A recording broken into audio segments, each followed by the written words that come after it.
Hi everyone, it's your boy Zach, and I'm experiencing a new phenomenon that I've dubbed success-induced nausea. So, where is it? Just right there, the schedule. Um, so, can you tell the part where I got six late books out? Yeah, it's right there. So all of a sudden, when I don't have like six late books stressing me the fuck out, I've still got other late books, but I basically cut the amount of late books I had in half. All of a sudden, everything just started working. Now there's no hesitation, there's no OCD, there's just got the proof from the printers. Check it, prove it, done. Just got the invoice from the printers. Pay it. Oh, so um, they actually already started printing it. It's already printed it. They're stitching it together. So it's the 13th. I promised to have LAX out. Looks like I closed the tab for it. By the end of this month. It's already printed on November 13th. They said as soon as you pay the invoice, we'll mail it to you. Usually they wait for you to pay the invoice and then they print it, but I've been working with them for years, so I guess I just, whatever. So, oh my gosh. I'm going to have a crowdfunded campaign launched, print, and fulfillment.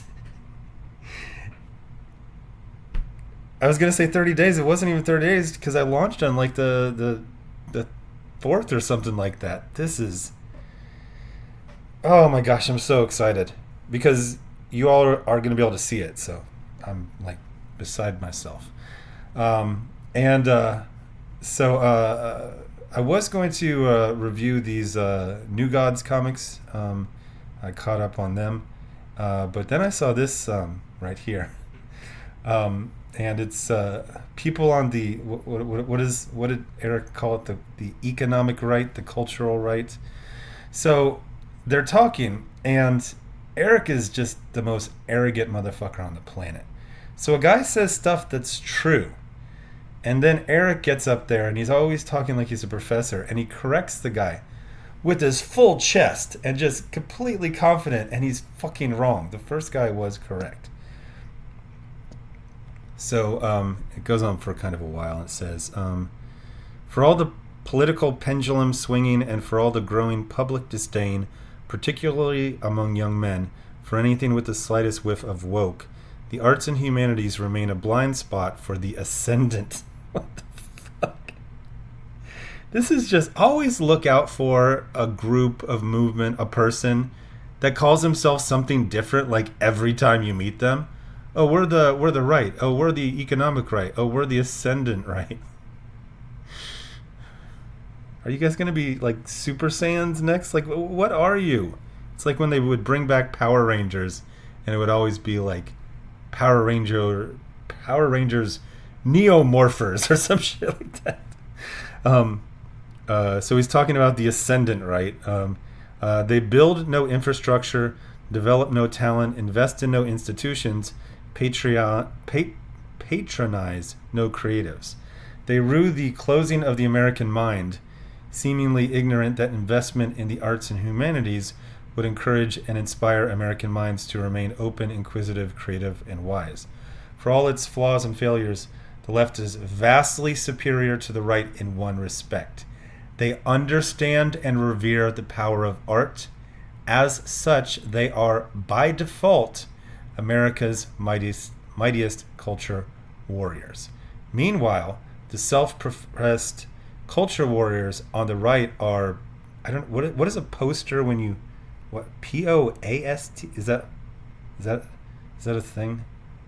They post on X, Twitter, and podcasters, more accurately described as custom warriors, proselytizing for the preservation of old norms, but useless in fostering the creation of new culture.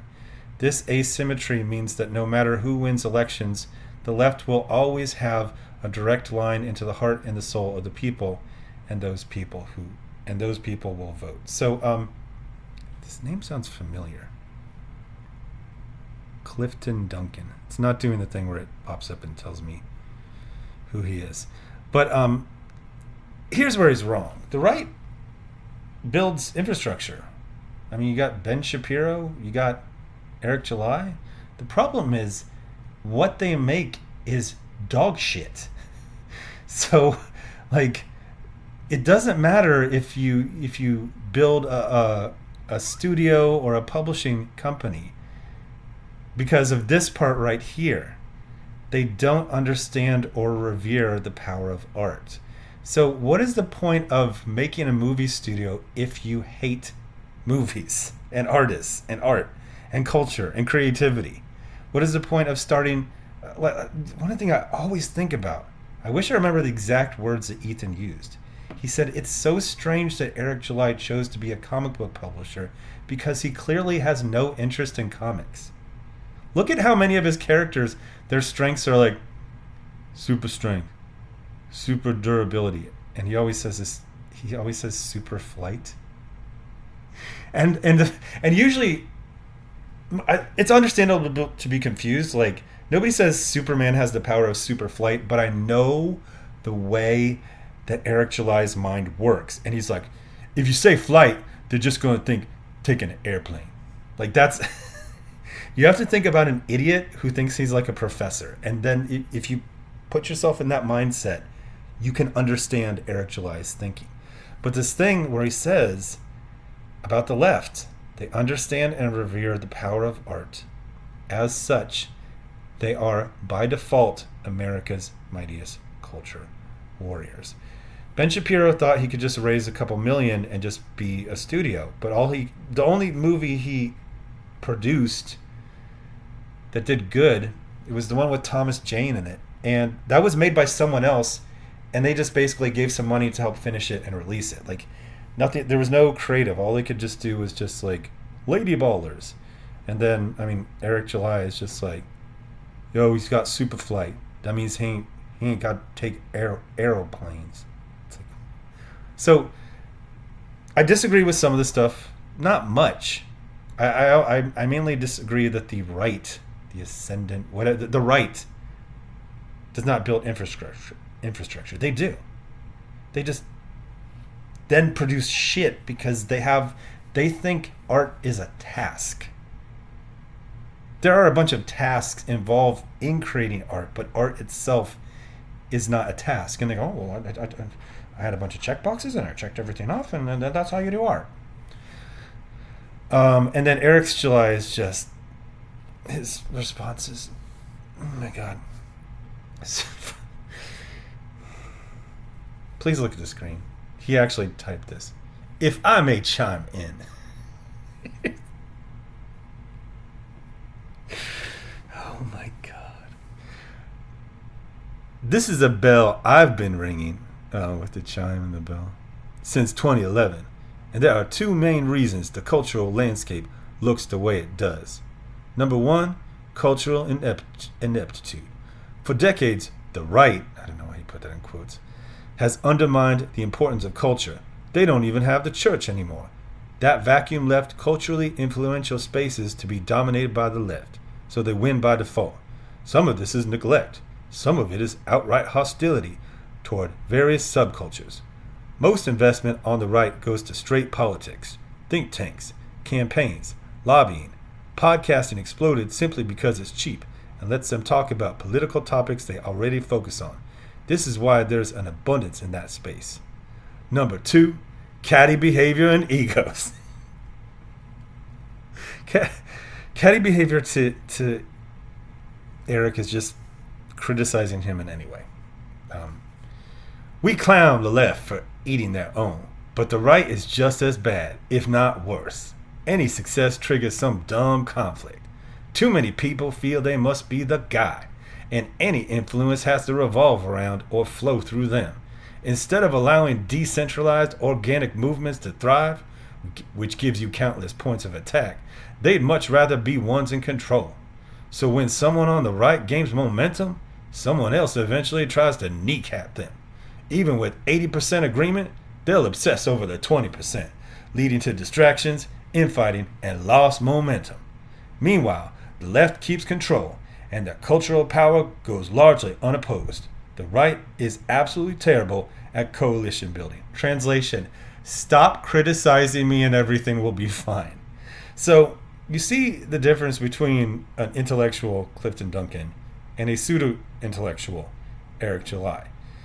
Clifton makes a very good point. Like I said, I mainly just disagree with him on one point. That's the idea that the right does not build infrastructure. They absolutely do. They just don't. Well, this is the next thing. Develop no talent. Yeah. They say, man, I got like a clipboard and I got a pen and some paper and I can just write down a bunch of things to do. And at the end, that's art. No, the fuck it's not. There has to be some inspiration. There has to be some freaking love. There has to be some motherfucking soul. Eric, you are a black musician and you have no soul. That's like a magic trick. How do you do that? And the right does not rue the closing of the American mind. I mean, if you look at stuff made by the right for the right, it looks like the right hates the right. Look at the thumbnails on freaking Heels versus Babyface. You would think that his audience was toddlers. It's all like bright colors and googly eyes and everything's like a meltdown or someone lost their mind. I saw a comment on one of my videos. He's like, hey Zach, I didn't understand what you were saying for the last couple of years, but now I get it. I actually thought you went insane. I'm like, went insane? What does that mean? Like sudden onset schizophrenia? How is having a slightly different opinion or having the same opinion while everyone else changed? Like, insanity is just not just disagreeing. Like, it's an actual thing. Like, insane people they can't function. They're not just like, hey, I like stuff. It's like, this man is clearly insane. But Clifton makes a good case that the right basically abdicates art and the left naturally fills the vacuum. And the left doesn't just fill a vacuum, but they take it over quite well because they actually understand and revere the power of art. Whereas, I mean, you look at Nerdrada, Critical Drinker, all those guys, the way they talk about art and artists and creativity and culture, they despise it. Their number one reaction is to say anything is going to be made and then be like, oh my God. Oh, you hate art. You hate it. How do you think you're ever going to be good at something that you hate, that you despise? The left is always going to be better than the right because the left reveres art and artists. And also it's kind of, like I said a million times, it's kind of a silly thing. Papa, I want to be a dancer. That's not a conservative thing. Military, banking, law enforcement, that's, shipping, logistics. That's where, the ascendant right, whatever, will thrive. In the arts, like I said, one astronomical unit, that is the distance from the Earth to the Sun. It's 81 million miles, and that should be the minimum distance that any right-wing person is allowed to get to art. I don't want to hear you, quote, making it. I don't want to hear you criticizing it. I mean, you look at what is the central common trait of right-wing critics? That they don't watch the movies they're reviewing, that they don't read the books they're reviewing, that they don't play the video games. Bro, it takes 5 fucking minutes to read an American comic book. You know how many times this year I've caught a right-wing person faking a review? Oh, and they get mad as hell, but you know what they never say? No, I actually read it. I can prove it. They just go straight to personal attacks. They will never say like, oh, no, I read it. We're just interpreting. No. The opposite of what you said happened. They faked movies. Yeah, maybe, Macbeth will be 3 hours. The average movie is like 2 hours. Just watch the fucking movie. They will spend 4 hours in a live stream talking about a movie that's 2 hours, where 5 minutes in, it's clear they never saw it, and they never intend to. They just say the same 5 things that their cohort allows them to say. But yeah, the right is always going to lose. Always, always. And here's the most insidious thing. Watch out for this.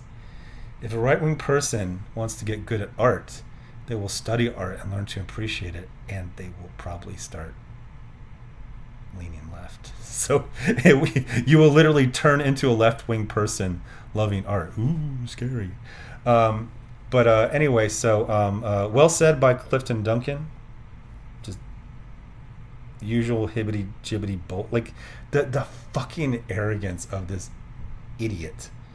Where Clifton gives like a good point, and then he's like, yeah, and the problem is they be catty and shit, criticizing me and shit. Why are you 80%? You should be 100%. I'm not 100%. I'm not even 20% on your side because you fucking suck. You're not a UNICEF kid. You're not a special needs that I know of. You shitting out a crappy book every month is not something that fucking impresses me. Honestly, you don't have a scene. Nobody's like, oh, you know, stuff isn't good, but there was this fight scene in ISOM 2. You don't even have a good scene in a book. And you put out like 1 or 2 per month to keep your freaking, so you can pay your overhead on your 10 employees in your ego factory. Speaking of which, got a special deal here from a Ripiverse fan. It was fun, but I am selling my Ripiverse CGG Signature Series collection. Ultra rare variants, 9.9s, free shipping worldwide, and 2 free sealed copies of Ripazine 1 and 2. The lot is dirt cheap, far below retail. Let's see, $1,200. Okay, so anyway, but CGC, man, have some pride, man. When someone sends you Ripazine number 2, just say like, this doesn't qualify. Remember when you go into school and they like, oh, put this between these 2 little things of glass and look at it through a microscope. Like, can you like just squish a dog shit between 2 pieces of glass, send it to CGC, and they'll like grade it? Like, you should literally say like, this is not a comic book. This is YouTuber merch. This is right-wing YouTuber merch. It's not a comic. But anyway, it's getting stuffy in here. So by an amazing coincidence, I'm going to end this video. Thanks for watching. Bye.